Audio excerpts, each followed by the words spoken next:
Open up your mind to the way, the conscious way, the way of conscious mindfulness.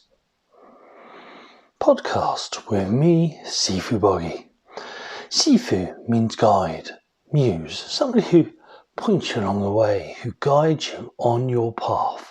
Boggie means the balancer between the chaos and the calmness. And for the last 39 years, I have been studying the Daoist arts. The Dao means the way, the path, the balance.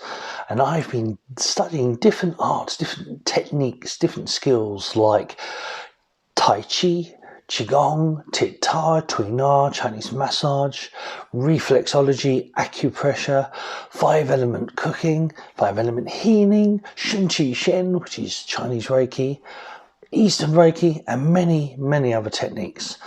And I use these, my goal to use these is to help you reduce stress and anxiety, to help you reduce chronic pain, and if you're a healer, a coach, or a life worker, to ensure, or anybody, but to ensure that you never burn out by supercharging you.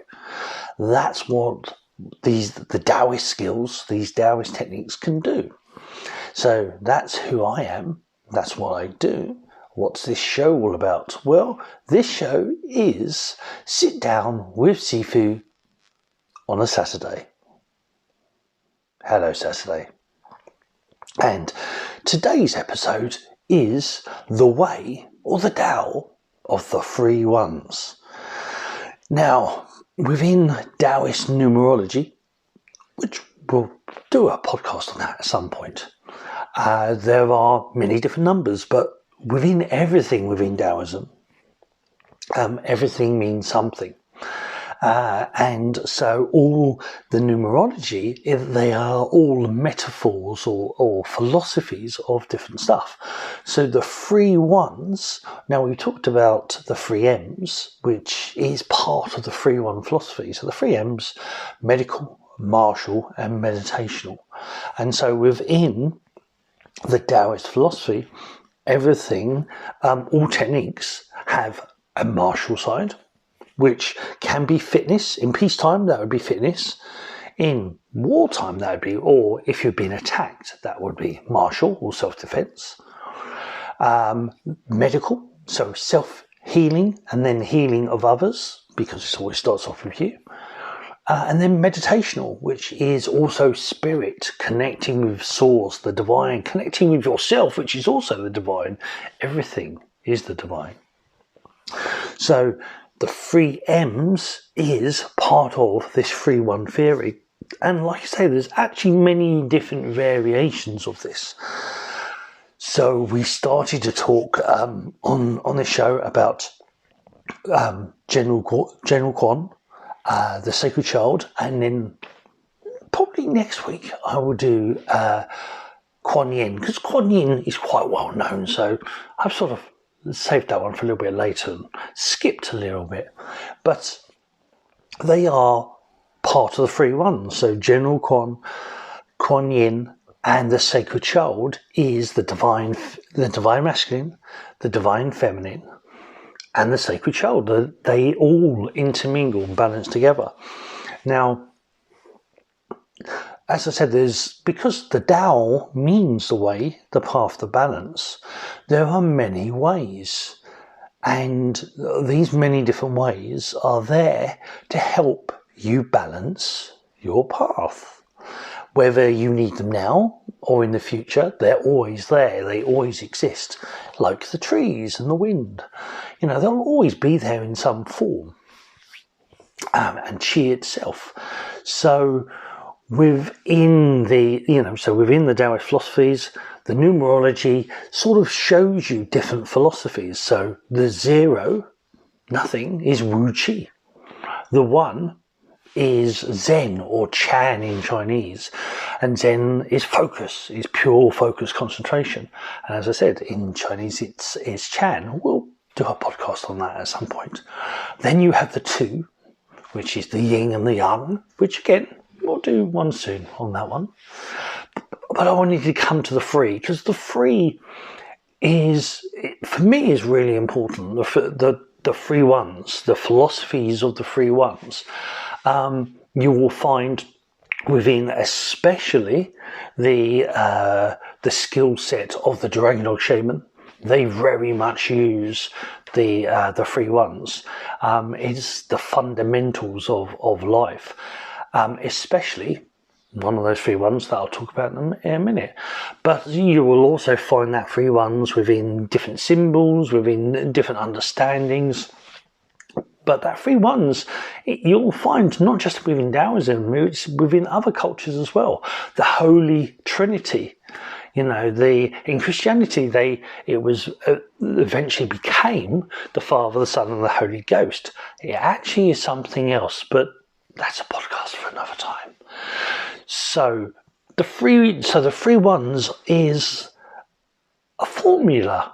It's probably the best way. Like all these, like the Daoist numerology, are formulas, different formulas to understand the universe and the meaning of the life, or meaning of the Tao. So you have the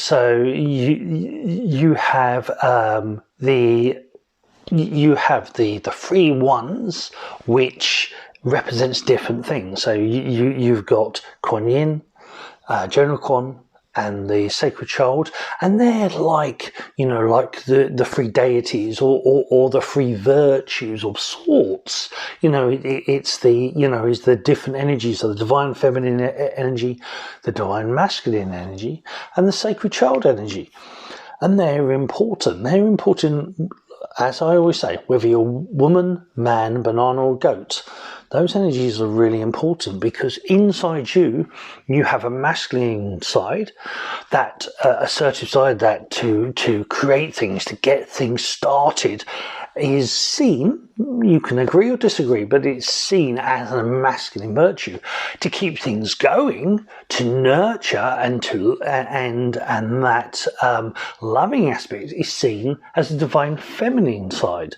So you've got the action, the creating stuff, then you've got the nurturing, so the loving, the feeling, which is seen as divine feminine, but you've also got the play aspect of not taking yourself or anything too seriously, and like seeing the awe and wonder of creativity and everything, so you're not taking things for granted. That comes from the Sacred Child. So these virtues in this aspect is the divine feminine, the divine masculine, and the Sacred Child. And that should be in all of us, is in all of us, whatever sex you are, whatever sex you feel you are, is that you still have a divine feminine side, a divine masculine side, and a Sacred Child side. And when these are not nurtured, there becomes imbalance. And again, there's a very simple in Daoist philosophy. There is no right or wrong. It just is. But the just is balance. When things are out of balance, then things go in a certain way. When they're in balance, they go a certain way. Now, we can call this chaos and calmness, but Daoistically, it's all the same thing. That sometimes here in the UK, it's where I am. I'm on the coast. I'm on the coast of Worthing, which is Sussex, which is the south coast, and it's there's a bit of a storm out there, a little bit windy and rainy, but it's needed. These energies are needed. You need the up, you need the down, you need the rain, you need the sunshine, you need the dry, you need the wet, you need the cold, you need the heat. Everything is needed. So Daoistically, there is no good or bad, just these phases, these things that are needed. So the divine feminine, the divine masculine, the Sacred Child are very much qualities that are needed, that should be represented in all of us, no matter what sex you are. And it was interesting within especially the last 50 years or even more, it was considered a man should be like this, and a woman should be like this, and a child should be like this, but at some point you're no longer a child, you should become an adult. For me, the divine feminine is a very important energy, divine masculine is a very important energy. But I tend to really, or I want to underline the sacred child. I think for a lot of people, that essence of play, that essence of awe of the universe, like realizing how important things are, I think that's forgotten. I do think in society a lot of our issues is that we take ourselves and everything else too seriously, and we've lost that fun and adventure. And it doesn't necessarily mean, like drugs, or I think, drugs and alcohol and other very complicated ways of fun have become stronger because we've lost that sacred child aspect of playing with a box. Not saying that you have to go and play with a box, but the idea, the concept is that, when we were children, you could have a very simple thing, and that would keep you interested in hours. Those of us who have cats or dogs or pets, and we laugh at the fact that, a simple little thing like a piece of string or a laser light, for cats, drives them freaking crazy. They're really going for it, and we think this is funny, but it's the simple pleasures of life are actually the true treasures. And what happens is that, a lot of people take things out for granted, I've only literally moved here a week ago. Well, I'm not even a week. I moved here Monday, and every single night I'm off. So I'm not doing my day job at the moment. So every single night I'm out until 1-2 o'clock in the morning, just sitting near the sea. It's been dry some nights, it's rained, but just enjoy just being in nature. Now, I'm not telling you to play with a box or sit in the pouring rain, but it's that concept, it's that understanding that the sacred child is, that adventure is very important. Now, this is what's called a boggy tangent. We're supposed to be talking about the free ones, and we've gone into the sacred child. But it's these understanding that these energies all exist. So, like I say, is that you can say, the free deities are, and I tend not like to use that word deity because we think, it's a god or god or goddess, but the free energies in an energetic form, in a more physical form, is Kuan Yin, General Qaun, and the sacred child. Another the free virtues would be forgiveness, unconditional love, and gratitude. And again, like I say, these free, this set of free, these energies come in different ways.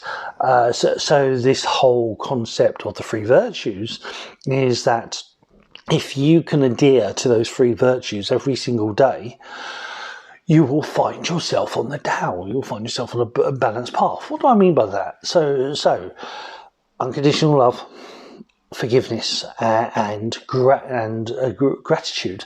Now, they're also they're all interlinked, and is an interesting thing, like how they're interlinked to a degree. But so, we talked about General Qaun, Kuan Yin, and the sacred child. So unconditional love would be a quality or a virtue of the sacred child. That unconditional love, like children have a tendency of, or at least like I know I did as a child. My daughter, when she first, because me and my partner split up many years ago, when my daughter was about 6, 7, I didn't want to, but I gave her a phone so I could contact her easier. And she had a message on her phone, an answer phone, and it said, her name is Ketra. It says, "Hello, Ketra, I love you," or "Hello, it's Ketra, I love you." And, you know, you have a lot of children who are just that unconditional love. But not just children, you know, pets and animals are known for that unconditional love, especially dogs a lot of the time, you know, if they're little puppies, "Oh, I love you, you're awesome." And they want to give you lots of love and kisses. So the unconditional love tends to be a virtue of the sacred child. And now these, you know, you can argue, you know, these all. The forgiveness tends to be, when balanced, the virtue of Kuan Yin. So the divine feminine is of forgiveness, and gratitude, when balanced, tends to be the virtue of general Kuan. So the gratitude of, you know, being, you know, like, you know, being grateful for everything you have, being grateful for the fact that you've got drinking water, or that you've got a roof over your head. Might leak, but if you've got a roof over your head, you know, it's something somebody else has not got. I find it interesting, the three virtues, you'll find that when people lose them, then they value them.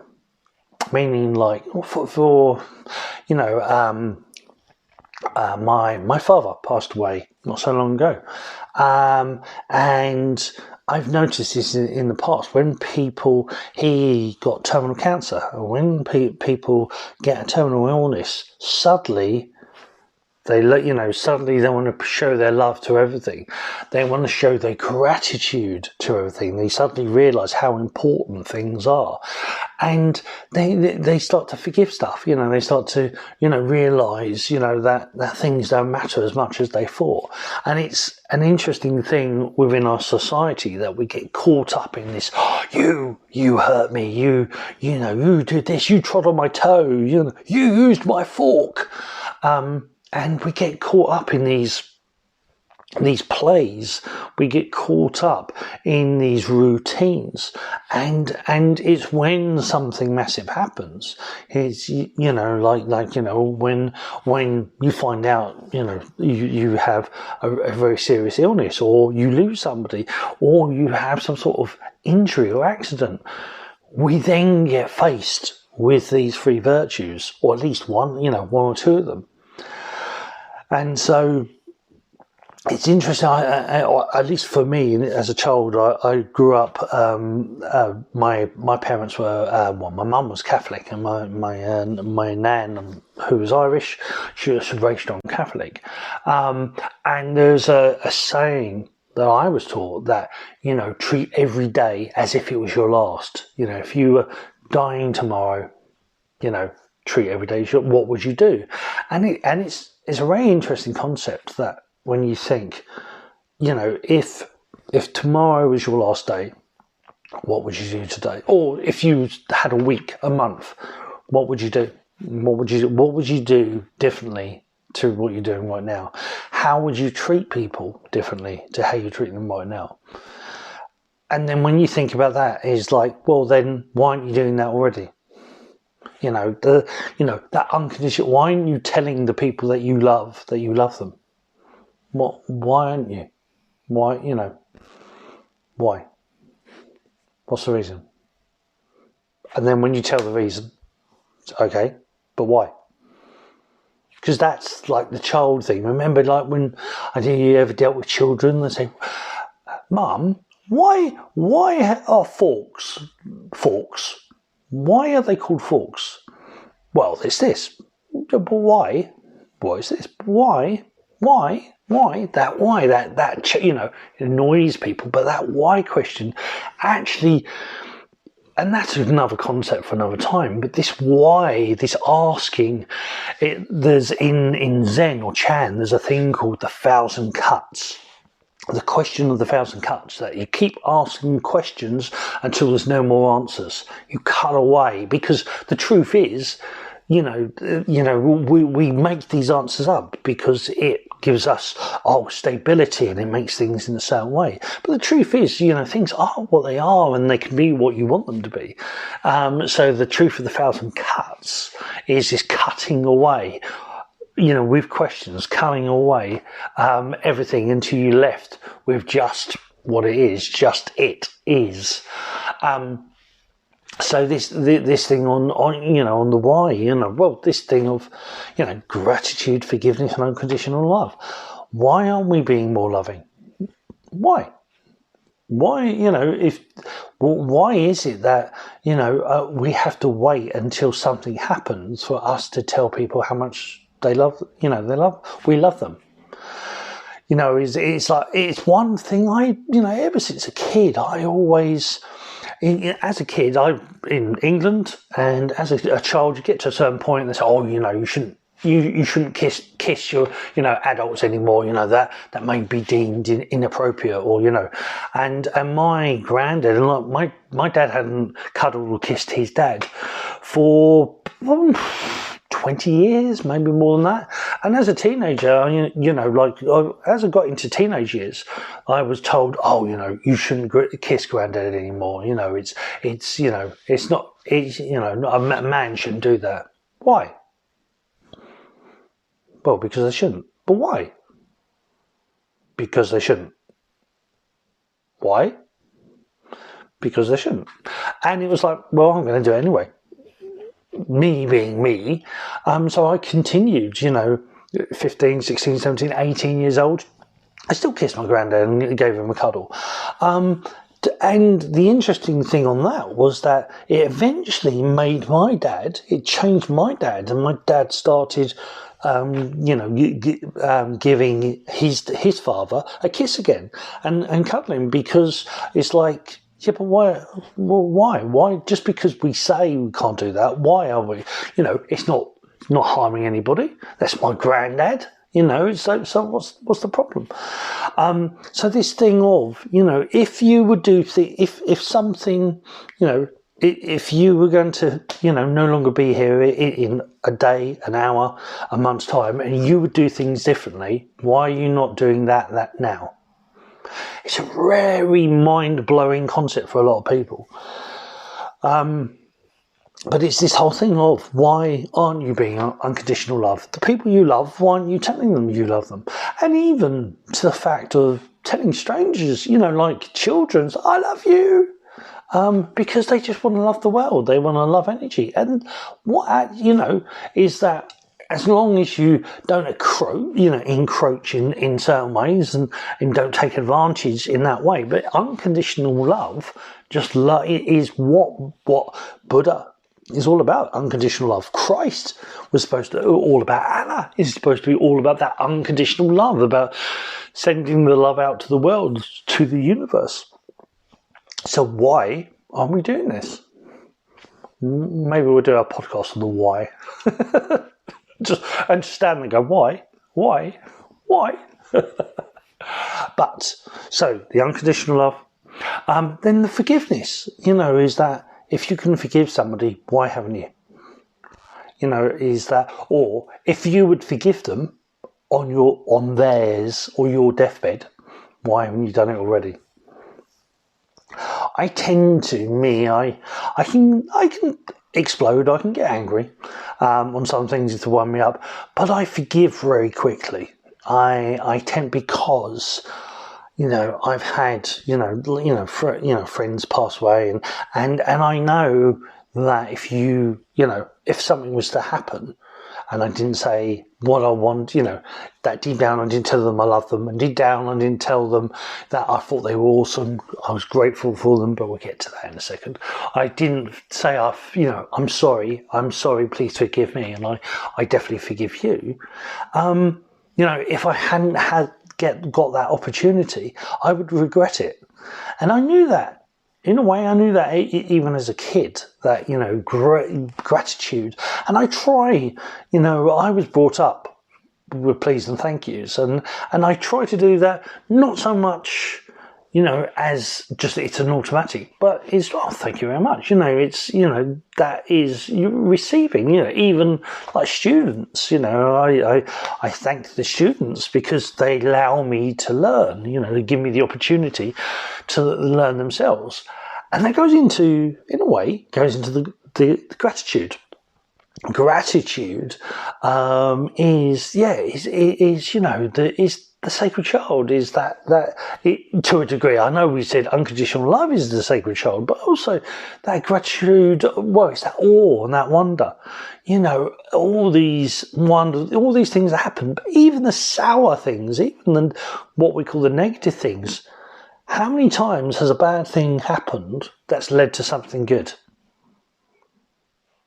And I mean, depends if something bad just now happened, the good thing hasn't necessarily happened yet. But for me, I can't think of any bad thing that hasn't led to something else that indirectly or lose a connection that led to something else, which is a very interesting concept. This is why, for me, I've always said there is no good or bad, there just is. Because when you start seeing things in a bigger picture, you see the downs go up. There have, all the atrocities in the world have led to people fighting against them, or people making them more aware, more visual. What's happening in the world right now is that, that we were not seeing the child abuse that was happening. We were not seeing, or we were ignoring the child abuse that was happening. We were ignoring the slavery issue. And these things are becoming apparent because it's popped up and that darkness has revealed itself, but that darkness is revealed into the light. So the whole idea, the whole concept of gratitude is that even negative things give you something to be grateful for. So we're in the free ones. So we've had the free deities or the free beings of Qaun Yin, General Qaun, and the sacred child. We've had the three virtues, which is unconditional love, forgiveness, and gratitude. And there's a pattern. Now, one of the really important ones, especially for the DragonDog Shaman, is Qi, Jing, and Shen. Now, Qi is physical vitality. So it is, in essence, it is also its structure. It's the outer, like the jelly mold, the outer shape of the jelly mold, that would be considered the qi. The physical vitality is your physical health, your physical side, the physical health. So the yang side, more yang. We'll do a podcast on yin and yang soon. And yang can be seen as the divine masculine, so that physical structure. So qi is seen as the physical structure. Now, qi is physical vitality, and within Daoist concept, there's actually, a little bit. There's actually like big qi and little qi, and big qi is all energy. So qi, all energy, all vitalities. But then you can go to qi, so the physical energy. So qi, now, there are two different schools of thought within. There's a thing called the Dantians, which we'll do a podcast on at some point. And they're like power cells of the body, energy cells. One in the belly button, one at heart level, and one at the top of the head. And again, the three Dantians, another three from the three ones. And now, for some people, they say that the next energy we'll talk about is in the lower Dantian, the belly button one. But for my school of thought, and there's particular reasons why we say this and know this, that the energy stored in the lower Dantian is qi, physical vitality, the ocean of qi. So the belly can expand the most. That's why Buddha has a big belly, because he's full of physical vitality. He will live for a long time. Live for a very long time. Physically live for a very long time. You'll get why I'm saying it that way in a second. So physical vitality is qi in the belly. So you can build up qi, and that's your physical vitality. That can also be your strength, but that's your action.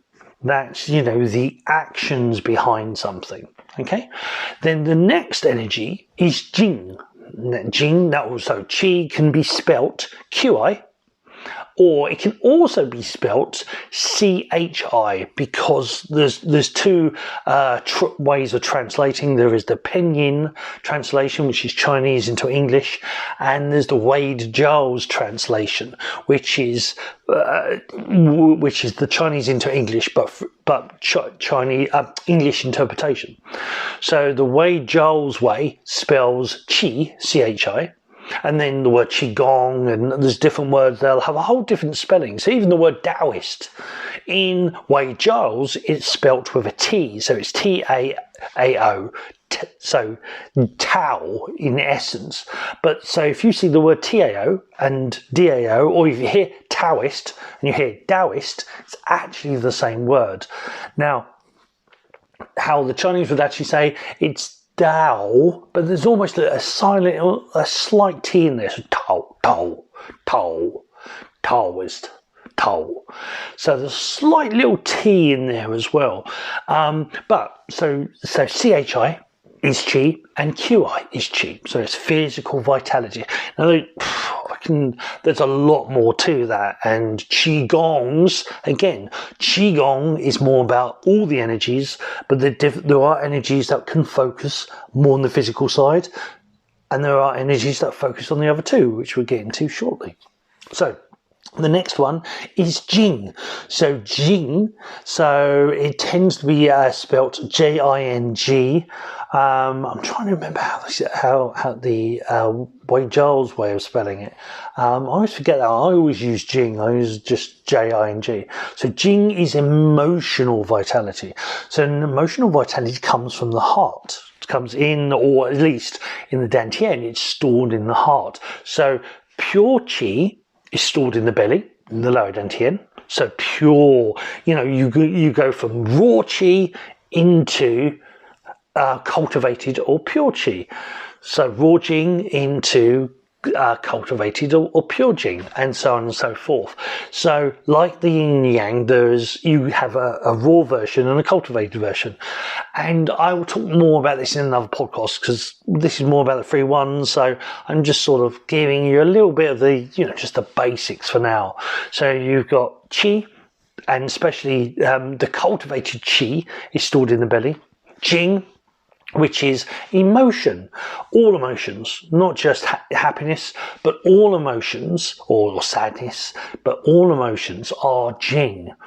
Now, when it's cultivated, you actually go into unconditional love.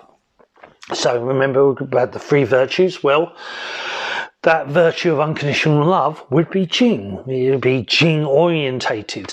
And Jing, overall, remember all of the energies and all of these virtues and all of the deities are contained within each other, you know. So, but overall, Kuan Yin would be considered the priestess or goddess. In certain cultures they say goddess. In Taoism we would say priestess, because it's omnipresence, everything is one. Jing would be Kuan Yin, would be related to Kuan Yin. Now, Jing is your well-being. So we talked about physical health, so lots of Qi give you your physical health. So that's the structure. The structure is the physical health. Now, the Jing is emotion, so inside that jelly mold could be, you know, the jelly, but it's the texture of the jelly. So you have the structure, and then the Jing would be considered more the texture or feelings, emotions. So we'll get to manifestations in a minute. Just a quick little side note of manifestations. But so Jing, is your emotional well-being, so your mental health as well. So in the West, we tend to see physical health, and you have a doctor for physical health, you have a doctor for mental health, and you have a psychiatrist or to a degree a priest for intellect to spiritual health. Now, we'll get to that in a second. So the Jing is emotional vitality. Emotional vitality is represented by Jing, and its Qigong equivalent is Neigong, which is also Daoist yoga. That works on the Jing, that works on Jing. And there's even body parts that can be the three ones that are represented by the Qi, the Jing and the Shen. But that's it. I'm trying not to get too complicated. I think I've already gone past that, but anyway. So we've got the Qi, physical vitality. We've got the Jing, emotional vitality. And we go to Shen, spiritual vitality. So Shen is in the center of the brain, in the pineal gland, is the top dantian. And remember, these dantians are power cells. They're different to chakras. They actually reside within the center of the chakras, because chakras have a front version and a back version, but that's for another time. So the whole idea, so these dantians, and again, they're power cells. They're different power cells. So you've got one for physical vitality, one for emotional vitality, and Shen. Now, when I said about raw Shen, and then raw and cultivated or pure. So raw Shen is your thoughts. Is those 60 to 90,000 thoughts you have in your head every single day. Also, those thoughts would actually be related to monkey mind. That's another show for another time. So the thoughts would be very much the Shen uncultivated. Now, when you cultivate it, it goes from those thoughts into spirit, so into your connection with yourself, not just whatever you call out there, whether you call it source, whether you call it God, whether you call it banana, doesn't matter. But what's out there is also inside you. So that connection is the Shen, is the spirit. So you've got the Qi, the action. You've got the Jing, which is also the feeling, and then you've got the Shen, which is the inspiration. So I mentioned, about manifestation. So within Daoist culture, you want to manifest something, you have to have a physical action. You actually have to do something to help that manifestation. You have to have a feeling behind it, and you have to have that inspiration. So, like say you want to start up a new business. Well, first you need the idea, then you need the passion behind the idea, and then you need the physical action to make that idea. So you have the idea, the Shen, the passion behind it, the Jing, and the action is the Qi. So within Daoist culture, especially in the DragonDog Shaman, is that you want to be overflowing with Qi, physical vitality, so you can do stuff, overflowing with Jing, emotional vitality, so you can have the passion for it, or whatever you do. And you also want to be overflowing in Shen, which is the inspiration, the thought, but the spiritual side as well. So if Qi was the jelly mold, and the Jing was the texture of the jelly, the Shen would be the jelly itself. That would be, the essence that makes, the actual jelly, and the texture is the emotion, and the mold is the physical structure. So everything contains Qi, Jing and Shen, everything. Not just you and me, the plants, the birds, the trees, the rock, your poo, the sky, the sun, the atoms, everything, even ghosts, because the ghost, the structure of the ghost is the chi. You know, is that an angry ghost? Is it a happy ghost? Is it a sad ghost? That's its feeling. And the fact it's a ghost, you know, it's like, you know, this slightly elusive energy, that's the Shen.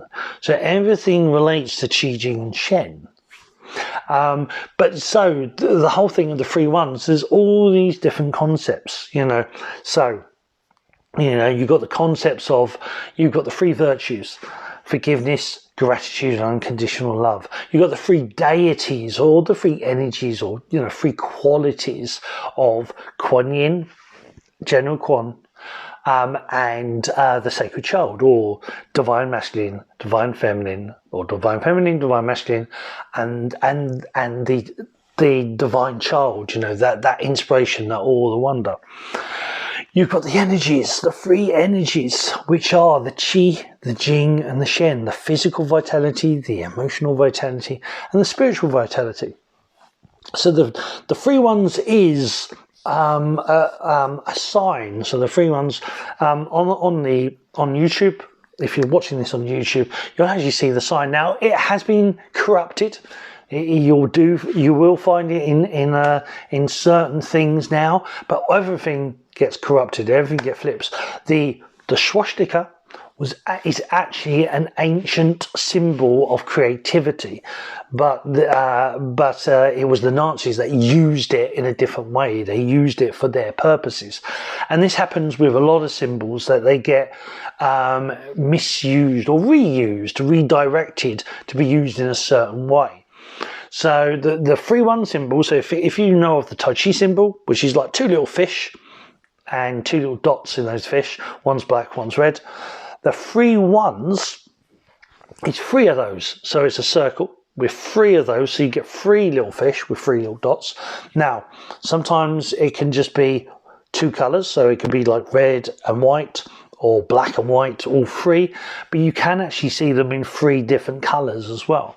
Now, when we talk about the Qi, the Jing and the Shen, it can, a lot of the time, it can be seen as Qi being red, Jing being green, and Shen being purple.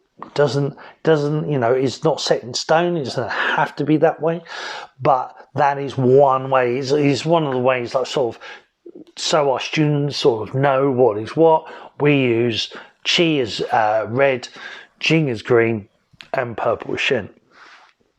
And you will actually find that within my symbol. Within the symbol of the Shun Dao is the Qi, the Jing, and the Shen. The 3 1s in Qi, Jing, and Shen. So, you know, this concept of the 3 1s is, again, it's these different, it's almost like programs. You know, it is, the 0 is Wu Qi. The 1 is Chan. The 2 is Yin and Yang. The 3 is the 3 1s, and there's lots of different, like, you know, versions of the 3 1s. And the 3 1s can also be the Tai Chi symbol. Very quickly. So the Tai Chi, you have that Yin and Yang. Again, we will talk about them in the future in a podcast. But there's a thing in the middle that most people don't realise, that there's actually a thing that binds the two together. Now, within the ancient knowledge, that thing that bound the two together was a silver mist. You know, the little line in between the yin and the yang that connects them, and also the line that connects the white dot in the blackfish. So the blackfish is the yin, the white dot is yang, and the black dot in the whitefish is yin. The whitefish is yang, and the black dot is yin. There's something that actually binds them together, and that's the silver mist. And the silver mist is, in essence, if the yang is the divine masculine and the yin is divine feminine, then that silver mist is the sacred child. This is why, for me, sacred child is important. This is why you'll hear me a lot say, we'll go on to stuff, and then I'll say, but, as any good Daoist should say, hey, what do I know? Or and take the mickey, or just I do something silly, because the sacred child keeps that humour with everything. Never take yourself or anything else too seriously. for a few reasons, because when you get too seriously, the ego comes into play and can run amok. But you lose its vitality, you lose its magic. You stop being grateful for it if you take it too seriously. So, that's why there is that play. And, one thing, if people are very, very serious all their lives and, coming to the end of their life or something, they suddenly find out that, they're going to, they've got some sort of illness. A lot of people lighten up. Not everybody does, but a lot of people lighten up because they suddenly realise they've been taking things far too seriously. Now, which will be a podcast at some point, or an episode at some point, epigenetics actually shows that when we do take things far too seriously, or we get embroiled in negative emotions, that actually reduces our health. It actually diminishes our health. So this whole idea of fun is not just a concept or a good idea, but it's actually vital for our own health. Play is far more important than most people realise or are led to believe. And again, like I say, I'm not necessarily, we play in very serious ways now, to whole competitions and so we've taken the fun out of play, and it's the whole idea of sometimes, doing stuff just to have fun. You do it to have, you play to play for playing sake, not play to win, play to play. Which is, for me at least, an important subject. So I rambled on for about 45 minutes now. And so the three virtues, the three deities, the three treasures, three vitalities, which could also be three treasures, three vitalities, the Qi, the Jing and the Shen. These are concepts, these are ideas to sort of, understand, but they're also giving you their guides, their Sifus to help you on your path. All this information helps me stay balanced. It helps me find my path. So they're not just knowledge. It's not just about, knowing this stuff. It's actually about doing something with it, which is, and that will have to be a podcast very soon. Why I'm a living Daoist is very much about using these, not just knowing the idea, or in the West, we love theory. We love the theory of it, but how do you make it practical? How do you use that information on a day-to-day basis? It's all very well knowing stuff, but if you can't use it, if it's not practical, then what's the point? And so with Qigong is that it's all well doing Qigong, but your actual goal in Qigong and in Tai Chi and in Shun Qi Shen and in Neigong, your actual goal with all of these is to actually use them on a daily basis. Not meaning, practicing every day, but actually literally turning your daily practices into a Qigong, a Neigong, a meditation. When you sweep the floor, do it as a meditation. Sweeping away what you no longer need, or you're washing the dishes. When you wash this dish, I'm cleaning up an aspect of my life. Now I'm washing this dish, I'm cleaning up an aspect of my life. Is that actually using daily chores or daily things as metaphors for something bigger? That's why, like people said, don't get bored just sitting there watching the sea. No. There's, I'm being one with the ocean. I'm watching, the clouds, the sky, the thunderstorm. I'm listening to the rain. I'm smelling, being one with the ocean. When the ocean comes in, I'm getting more chi, more energy, more vitality. And when the ocean goes out, it's taking away my my stress, my worry. When I'm walking, every step, I'm letting go of what's behind me. I'm letting go of the past.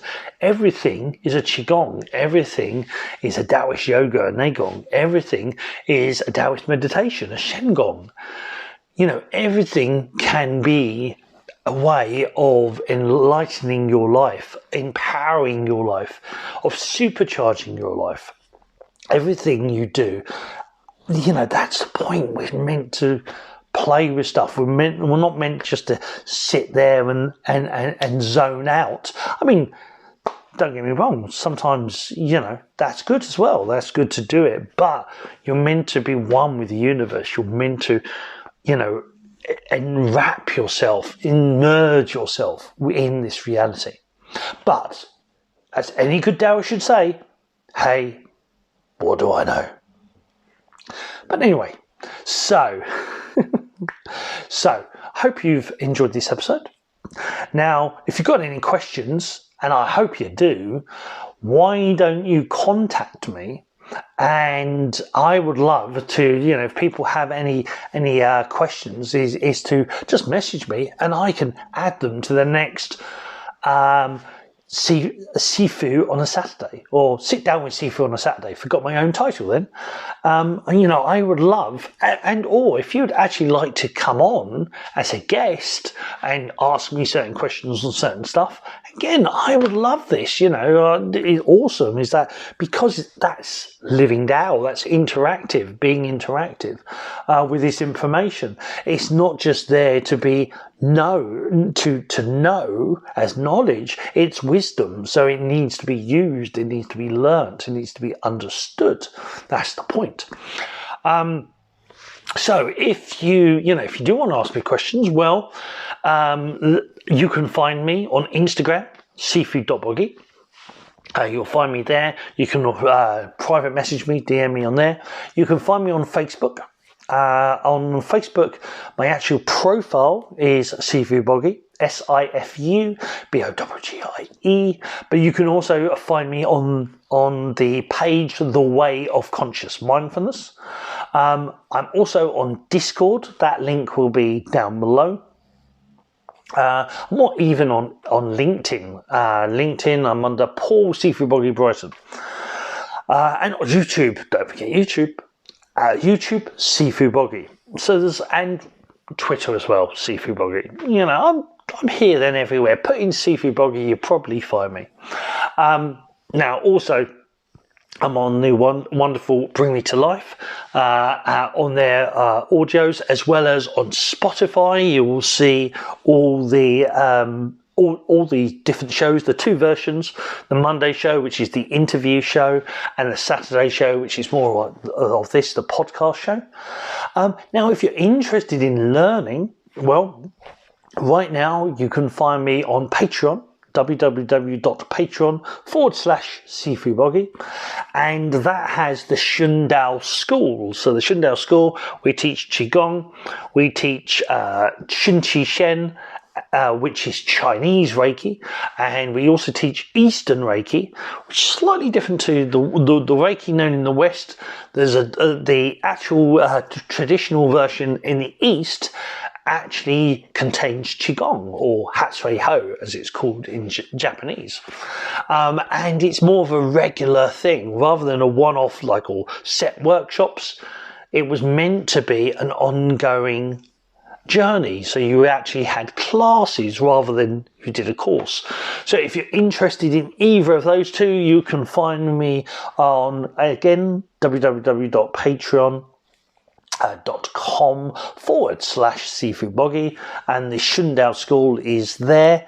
And also, like I say, down below, if you're listening to this or watching this on YouTube, all the links are down below, and I'll see you soon. So that's it really for now. Until next week on Sit Down with Sifu on a Saturday. Hello, Saturday. Until next week, it's love, chi, and shen from me, Sifu Boggie. But remember, open up your mind to the way. The conscious way. The way of conscious mindfulness.